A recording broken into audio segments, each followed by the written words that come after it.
about you. That's my mum calling. Goodbye, speak to you tomorrow. Right. Let's do that again. Let's not put that in. She'll be listening like, Laura. So let's hear about you. Tell me everything. I want to know it all. I want to know everything. So I am Roxanne. I go by Foxanne. She's my alter ego. Mm-hmm. She's everything I want to be. I've recently made that decision as well to not go by my full name and to go by Foxanne because she's an embodiment of who I want to be. Mm-hmm. So that's Foxanne's a vibe. But yeah, no. So I've been creating since forever. Yeah. I used to illustrate sad songs I used to write. I used to, if anybody was on Tumblr in like 2010, I used to illustrate like really sad emo things, like sad quotes, because I was like a little bit of a scene kid back then. I tried to be. I loved it. I used to have like, they were called raccoon tails like in my hair, so it was like lines in my hair and backcomb it. And really? Yeah, I used to have like Care Bears tops and skinny jeans and them studded belts. Oh yeah, love it. Young Roxanne was a vibe. Yes, I've always really been creating. Did a lot of not academic I don't like saying that, but like a lot of like dance and art and performance stuff as like is like my GCSEs rather than doing like triple science, because I like to do things that I enjoy and I felt like I was good at. I was never really comfortable with doing anything like English. I hated English. Like I just couldn't string a sentence together. I really struggled to read.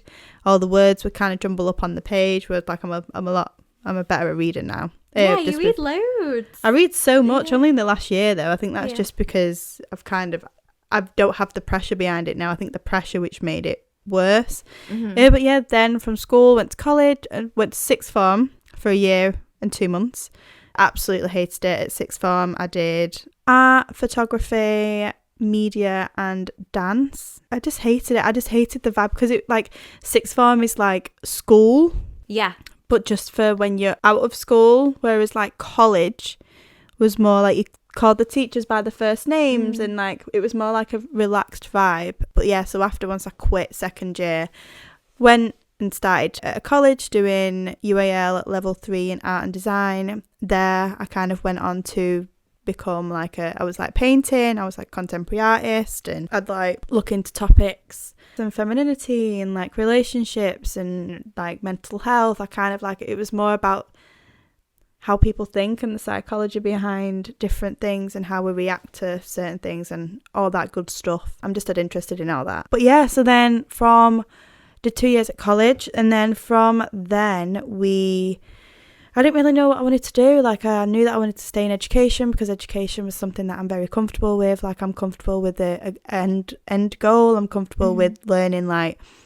okay, so from school I go to this and then from here I go to this. And right now I'm in a course where the finish line is getting this grade, and I enjoy getting grades. I enjoy this satisfaction of someone telling me that I'm good at what I'm doing. It's like the validation of getting a good grade. So I was always like working like super hard to try and get the best grade I possibly could get.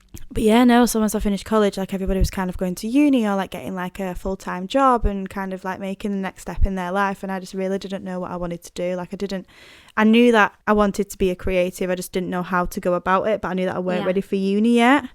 I didn't know where I wanted to go, and I was just struggling. So then I decided just to do a foundation course, which is kind of like, it's a higher qualification than a level 3, but it's not a degree yet. It's kind of like a middle ground degree.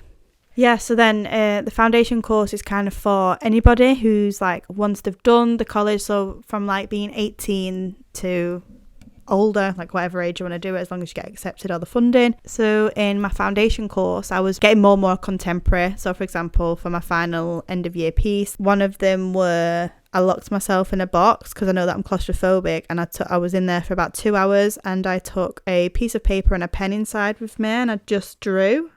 I find that shocking. Yeah, like it was just, so that's what I mean, like it's, see, some people don't really class that as like art, but it is very contemporary. Like I was super contemporary. Like I started like kind of steering away from painting and going more into like performance art or film. Like I made quite a lot of films, so it was kind of taking all of these topics and stuff and creating a piece out of it, and that's what I enjoyed. I enjoyed the notion of getting there rather than the piece looking pretty. Yeah. So yes, I was super contemporary, and I think from there I was kind of like, right, okay, so I know that I want to go and I want to do a contemporary art course. So then I ended up doing a contemporary art course. First 2 years, fab, again, super contemporary. I was making films, I was making like really obscure things and installations and a few sculptures, but like I said, it wasn't to look pretty. It was more about the thought process behind it and how people interacted with things. And well, that is art, isn't it? Well, yeah, it's not just looking pretty. No, but I was really enjoying it, like the uni side, but in the personal life side, I was just, it wasn't for me. It was kind of like, so because me and my mum were very close, and my mum had looked after me for like so much, and she would kind of like not sheltered me but kind of a little bit sheltered me when I kind of got free reign at uni from going to like my mum being, oh no, it's okay, let's not do that, oh come on, let's like do you know what I mean, to then having been in charge of my own life, because I think I went to uni late, so I started when I was like 21. Oh, did you? Yeah, so I had my 21st birthday in my first year of uni. Right. So I was older than like everybody by a couple of years, but I was like, it was like the first sense of like freedom I'd have, so I just went mad with it. I was drinking all the time, like I ended up getting like a very unhealthy attachment to alcohol, which we'll probably speak about in a future episode. But yeah, no, so it weren't the best place for me, and I weren't reacting well to it. But then as soon as but I worked part-time as well. I was working like 16 hours a week in retail, so it was so full on. But even though I was like performing well for uni, I weren't performing well in my personal life. I weren't really looking after myself. So after the second year, we got the option to do a placement year. So I was like, let's get a placement year done. Let's take a year out and try and like figure out what it is that I want to do, use this year wisely, so then when I go back for final year and it's for the most important year, I'll be fine. So I thought, let's do a placement in teaching, because I thought, well, nobody's going to make money from art, so obviously you're going to have to be a teacher, because what else are you going to do as a creative profession? I mean, little did she know. I get you. But it's like society, that's what society make you think, like, oh, if you're a creative, you're either a teacher or you're rich. If that makes sense. Yeah. But there's no point in doing it if you're not rich. Yeah. Which as a doesn't hobby. make sense. And a hobby, rich. and it doesn't really it doesn't make sense, but I didn't really know anybody else who were doing that. Yeah. So I couldn't really have anybody to speak to or listen to anything. I didn't know where to listen to it. But yeah, no, so did a year at college, absolutely hated it. It was not for me. Really? But this was just like, so it was kind of like, being a teacher was like my one and only chance of doing something creative, so I was kind of like really disheartened by it. So I was working part-time at a coffee shop as well as doing this placement, and it just, because kids have to stay in college until they're 18 now, I think a lot of students are now thinking, oh, let's choose art because it's the easiest subject. And is that what you sort of experienced when you were teaching it? Yeah. So I taught all different levels, but the class that I really enjoyed the most was foundation degree, because obviously people were doing it because they wanted it to go to uni or they wanted to do something with it, so I could have, and they were older as well, so I could have like a genuine conversation with them, and like when I was up at the front like presenting or teaching, or when I go around and do like one-to-ones with them, they were genuinely interested in what I had to say. Whereas the younger kids, obviously some of them are doing it because they think it's easy or they don't really know what they want to do, so they just thought, oh well, my mum and dad have made me go to college, so let's just draw.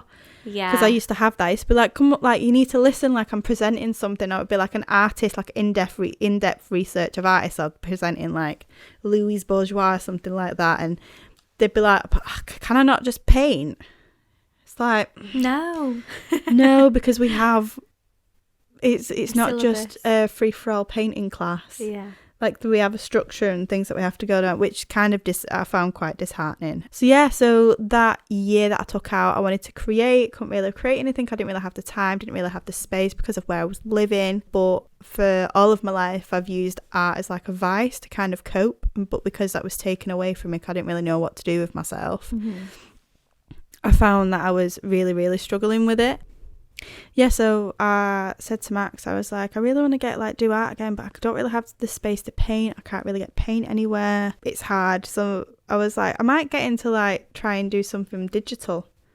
So Max was like, yeah, that sounds good. So he bought me like a really cheap like Wacom tablet. It weren't a Wacom one, it was just kind of the vibe, do you know what I mean, like a digital tablet. And I started drawing on it, and I was like, oh, I quite like this because I can get stuff done without having to clean up afterwards. Yeah, that is a very good point. So, and it was something that, and like I said, I said at the beginning, I enjoy like learning new things, and it was a new skill that I was like working on and building on, but it was still creative. And it fit a purpose. It fit me not having the space or the ability to like be messy and paint or like create something or create film. So yeah, I really enjoyed it, and I started making it, and then I started making prints. Didn't sell any of them. I bought like 400 prints and sold 3. 400? Yeah, something like that. Yeah, it was bad.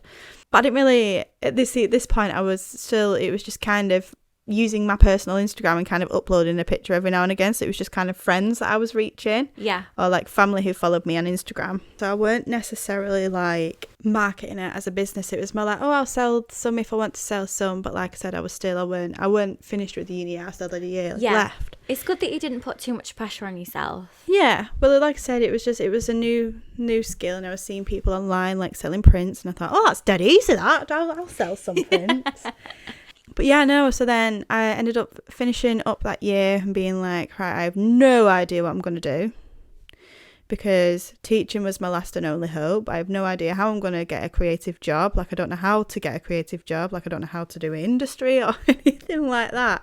So I just went back to uni, and I was like, and then when I went away from uni being the super contemporary artist, went back to uni, and my tutor was like, why are you not making these like obscure films anymore or these installations? I was like, I don't really want to anymore. Like, I don't want to do it for the sake of doing it, because obviously I'd left second year of uni being this super contemporary artist and going back to wanting to just illustrate things. They was like, yeah, but you're on a contemporary art course. And I was like, I relate more to being an illustrator now. Like, I've made a completely like 180 switch. They didn't like it, obviously, them being contemporary artists themselves. So I was like, oh, all right, okay. So then there were talks about me switching classes, but there was like, because finally, obviously, so first year of uni is a pass or fail. So if you pass, you kind of get on to second year. If you fail, you have to redo first year again. I think that's how it works. Yeah. And then the mark that you get for second year is 33% of your final year grade in the course that I did. Yeah. And then final year, you've got your final piece, which is like your art piece, and then you've got your 12,000 word essay. There is like, but because you've already done your second year in contemporary art, it's very hard to kind of like cater that over to illustration. And because I was just starting out as well, there was like, what we're going to do is we're going to try and like work out a way where we can still have you as a contemporary art student, but you can kind of implement your illustration techniques and styles. So I decided not to live in Huddersfield this time, like I did with the first 2 years. I decided to move in with Max and his mum, and then commute. So I was getting the train there, which was good for me really, because I've said to you in the past I have really bad like anxiety about travel and like going places, and I hate being out of control. So when like trains don't turn up, like it really panics me, and I'm like, oh my god, I don't know how I'm going to get there. And so it was good for me because it made me do stuff that was out of my comfort zone. And then I was only there for maybe like so we started in September, and then the UK went into lockdown in March, so everything went online. How did that work with an art course? So we had group chats about stuff, and we just have one-to-one chats with tutors, and just I think it was like in total from March until I think it was like March, April, May, June, July. I think there was 5 months, because art courses kind of end earlier, don't they, than normal courses. So I think my final hand-in for my dissertation was like June. Yeah. And then once you've kind of handed in your dissertation, like that's it. I think I had like 4 chats with them for that whole 5 months, and they'd just be like, all right, what you doing? All right, yes, sound, right, yes, sick, amazing. And then kind of like, oh, do you need any help? But then because I was still struggling, because I've really represented myself as an illustrator now, and so Instagram was starting to like build up and stuff. Let's rewind actually. So I started September 2019 was when I started my final year, and then Instagram were kind of starting. I went from like nothing to like 1,500 followers, which obviously followers aren't everything, but I'd like worked so hard to try and build a platform and somewhere where I can post my art. I started posting more of my illustrations up and people wanted more, so I kind of been like, right, okay, this is something that I'm good at then. For sure. Thank you. But we all know it.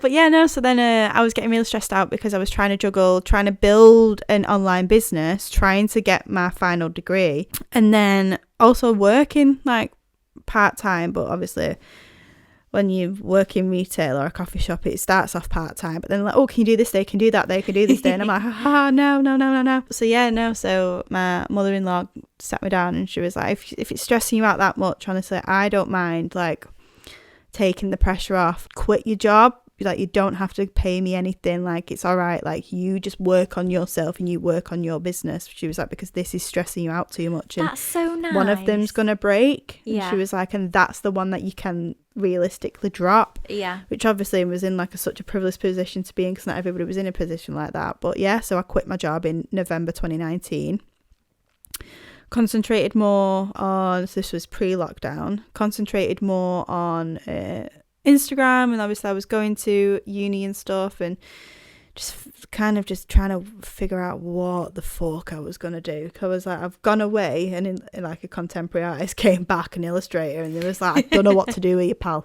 I don't know what you want from me. And I was like, I don't know what I want from you either.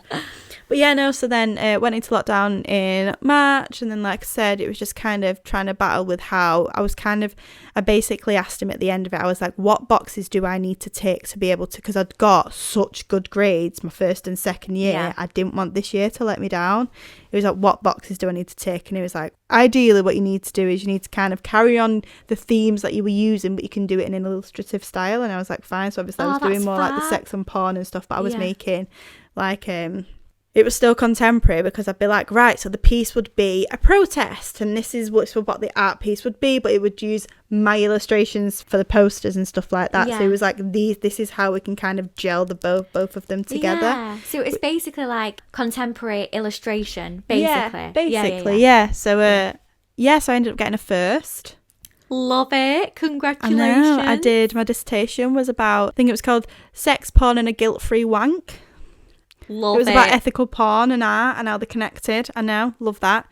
And then because we was in the middle of lockdown, because people usually have like closure with the graduation, not at a graduation. So there was no really... Did you have a graduation now? No, apparently I can go to one in January, but it's like the last 2 years worth of people going graduating. I was like, you know what, I'm over it now. Like, I'm done. Yeah.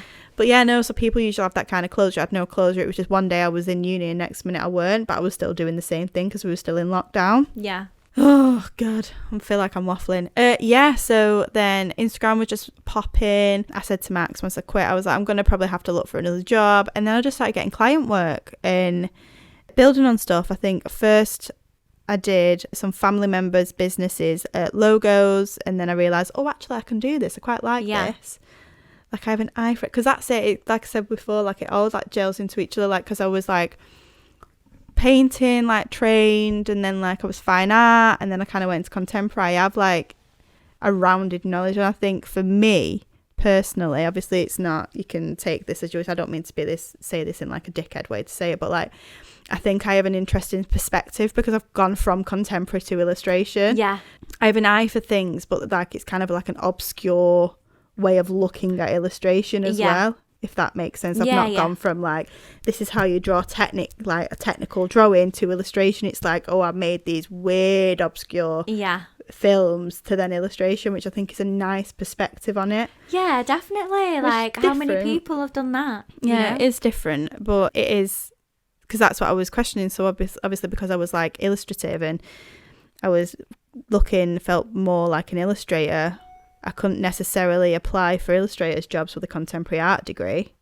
No, maybe you could have. Maybe I could have, but I was telling myself that I couldn't. So so then I ended up just doing some branding work for some family members, like dead cheap, and then I started like doing like building on my portfolio, and then next thing I know, I'm just like, I was earning more a month for my art than what I was doing part-time at a coffee shop. So I was like, do you know what, let's just carry on and see where this goes.